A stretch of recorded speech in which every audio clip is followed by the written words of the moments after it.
So, kasi isa lang po sabi niya ng gusto natin. So, isa lang, iba lang po tayo ng recipe.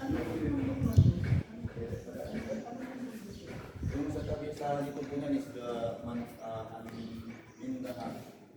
Tama, tindahan na bulok. Tapos ito kabalayan. Yung si Lord was, may tuloy po siya kung sister. Kaya po ang tour guide kasi alam niya yung napagkaan ng lugar. Itong bundok na to, nung Second World War II, is open yung bunganga po niya sister. So, active po yan. So, nung nakita ng mga Amerikano, ewan ko kung may pang-world cup pa na kinuha nila ng chemical sa gano'n. Kasi yung na ako yung lang may kasama sa ilalim. Kaya po natasin ang gabi. So, nung kinuha ng mga Amerikano, may chemical sila at titigas sila pa.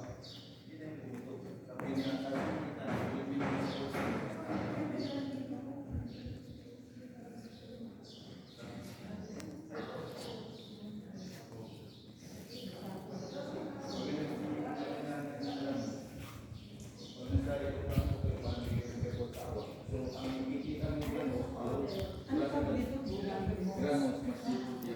Grand Mosque of Cotabato City. And then, yan.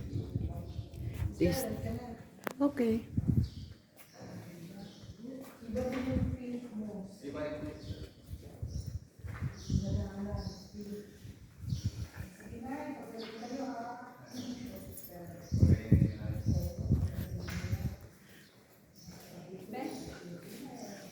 Pagaling po kayo.